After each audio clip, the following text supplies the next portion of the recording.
situación de que nos encontramos con una persona que sea el propietario de los apartamentos turísticos y a la vez gestione la explotación de las viviendas. Pero puede darse la circunstancia de que el propietario no se encarga de la explotación de las viviendas. ¿Y cómo se lleva a cabo esa explotación de las viviendas? Pues esa explotación de las viviendas la puede hacer de dos maneras. Bien, el propietario ha podido hacer un contrato de alquiler con una tercera persona, que esa tercera persona desarrolla el negocio a través del subarriendo a unos terceros. En ese caso nos encontraríamos simplemente con un contrato de arrendamiento, pero puede que hayamos cedido la gestión a las empresas explotadoras de la vivienda. En este caso, lo que regula entre ambas partes sería un contrato de arrendamiento de servicio, que tiene una regulación distinta a la anterior, ¿vale? Pues teniendo en cuenta estos operadores, pues puede que sea necesario que regulemos los contratos entre estas partes. Pues la siguiente pregunta sería, ¿podemos regular estos contratos como consecuencia de la fuerza mayor? Bueno, pues para ello lo primero que vamos a plantear, ¿qué es la fuerza mayor? Pues la fuerza mayor podemos decir que es desde el punto de vista jurídico, es un acontecimiento extraordinario que sea independiente a nuestro negocio, que no hayamos podido prever y que no lo hayamos podido evitar. Teniendo en cuenta todas estas circunstancias, es evidente, yo creo que no nos queda duda a ninguno de nosotros, que esta circunstancia se da en este sector en concreto, puesto que con la orden del 19 de marzo la actividad quedó totalmente paralizada, ¿vale? Pues teniendo en cuenta esto, ¿cuáles son los mecanismos? Entramos ya de lleno en cuáles son los mecanismos para la renegociación de nuestros contratos. Pues tenemos adelantos que son tres, ¿vale? Voy a iniciar con el primero, y el que veo más sencillo de todos, que es la autonomía de la voluntad de las partes. En nuestro derecho, la autonomía de la voluntad de las partes es lo que prima la negociación entre las partes. Es decir, que lo que pacten las partes tiene prioridad sobre cualquier otra cosa, siempre que no vayamos en contra de la ley. Entonces, si nosotros vemos necesario modificar nuestros contratos, pues lo primero que tendremos que hacer es un análisis de nuestro negocio con un experto independiente que nos permita ver con objetividad en qué puntos necesitamos modificar nuestros contratos, ¿vale? Para ello podremos saber cuál es la finalidad que tenemos para esa modificación y cuáles son los límites hasta donde podremos llegar. De esta manera, nuestra experiencia con la crisis del COVID, incluso anteriormente, pero en esta crisis en concreto, hemos observado que hemos llegado a grandes negociaciones entre las partes, porque es lo más sencillo para reajustar el equilibrio entre las dos partes. Pero ¿qué pasa si no conseguimos llegar a un acuerdo entre las partes?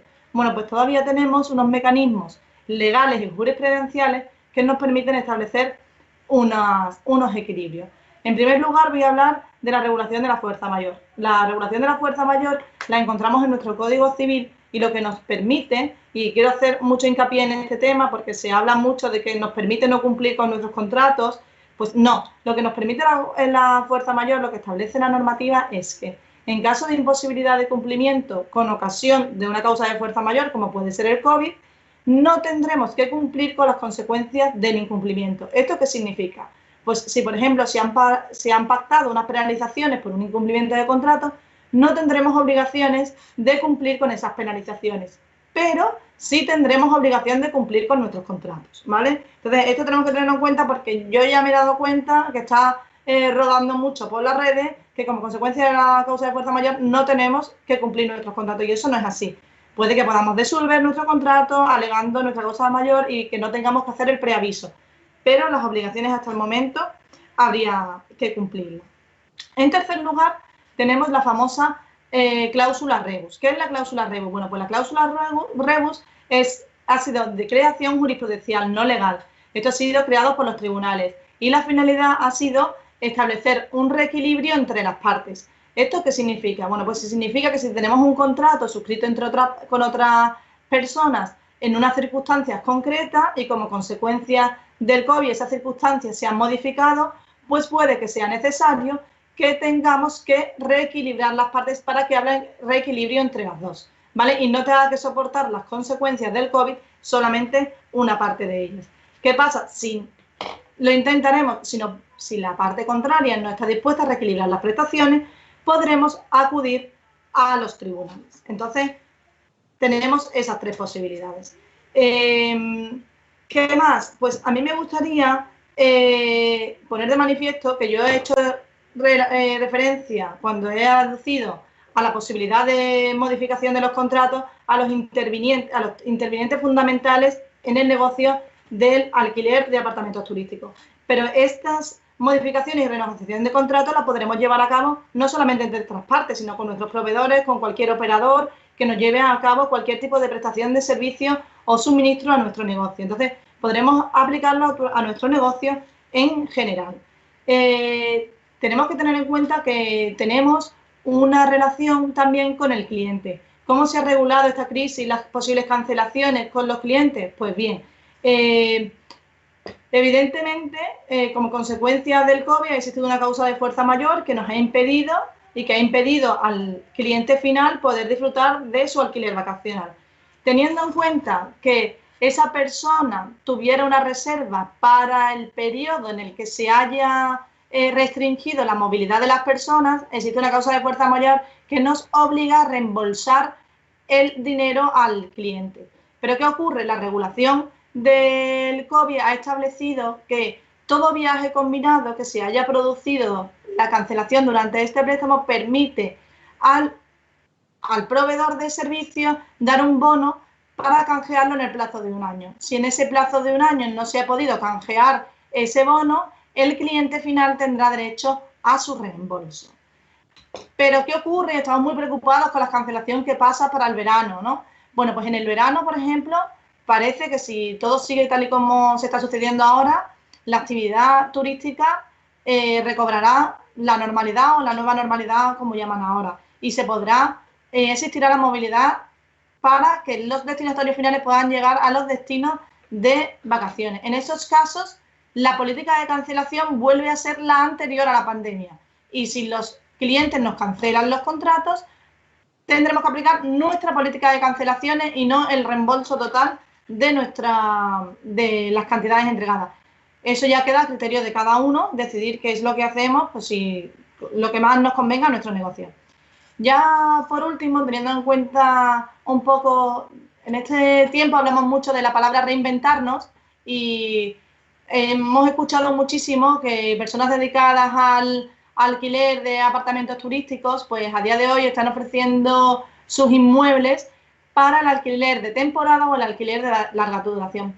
Tenemos que tener cuidado con esto y se puede hacer, no digo que no se pueda hacer, tenemos que hacerlo, pero siempre dentro de la normativa administrativa. ¿Por qué? Porque la normativa de Andalucía, la ley que regula el turismo de Andalucía establece que si tenemos nuestros bienes inscritos en el registro de apartamentos turísticos y vamos a dedicarlos a otra finalidad que no sea las turísticas, podemos vernos que podemos ser sujetos de una sanción muy grave. Entonces, si queréis cambiarlo porque sea necesario para la viabilidad de vuestro negocio, poneros en contacto con un experto independiente que os explique cuáles son los pasos que hay que llevar para que podáis desarrollar ese negocio o incluso poder plantear, pues, hacerlo de manera simultánea.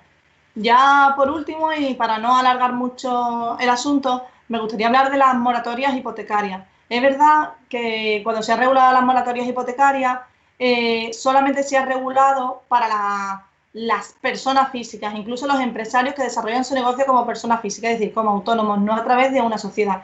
Y en este caso, en este sector, hemos notado un vacío muy grande porque el alquiler de apartamentos turísticos puede que el titular de esos inmuebles pues tenga muchísimos créditos hipotecarios a los que como consecuencia de la paralización de la actividad no pueda hacer frente.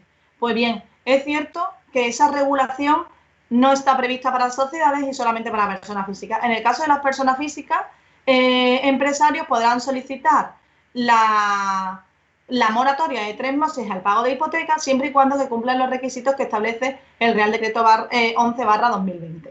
Ese requisito es fundamentalmente una reducción de nuestros ingresos del 40%, que como consecuencia de la paralización de la actividad es muy fácil de demostrar, ¿vale? Pero ¿qué podemos hacer si somos una sociedad y no tenemos la moratoria que tienen las personas físicas? Bueno, pues como ha dicho mi compañero Juan Pablo, los bancos están dando muchísimas facilidades para que podamos afrontar los préstamos que teníamos y poder hacer frente a las obligaciones de pago. Entonces, tendremos que plantearnos bien si nos acogemos a un préstamo ICO o cualquier tipo de préstamos que existan que nos permitan obtener financiación, liquidez para atender nuestras obligaciones de pago. En este caso, tendremos que ver también si como consecuencia de esta crisis tendremos que plantearnos una posible refinanciación de deuda o una reestructuración. Voy a dar simplemente 2 pinceladas. La reestructuración supone simplemente la modificación de los préstamos existentes y la refinanciación supone la cancelación de todos los préstamos anteriores, creando un préstamo nuevo para dar viabilidad al negocio, ¿vale? Existen unas condiciones en las que hay que hacerlo. Ya por último, quiero recordar que se ha producido, que se ha acordado a través del Real Decreto también 11/2020 el aplazamiento extraordinario en lo que resta del año 2020 de todos los préstamos concedidos por las comunidades autónomas y las entidades locales, y que se ha procedido igualmente a la suspensión tanto de principal, de cuotas de amortización, como de intereses de los préstamos concedidos por la Secretaría de Estado de Turismo. Es decir, que hay un periodo que todo el que tenga estos préstamos suscritos en el plan Emprendetur o Emprendetur Jóvenes, o incluso Emprendetur Internacionalización, podremos tener la paralización de estos préstamos y vernos relajados en esas obligaciones de pago. Ya por último, y para dar paso a mi compañero Carlos, me gustaría transmitir un mensaje de positividad, teniendo en cuenta que si llevamos a cabo una buena gestión y prevención de la insolvencia, podremos salir reforzados de esta crisis. Y ya si todo falla, pues mi compañero Carlos os dará las claves. Muchísimas gracias.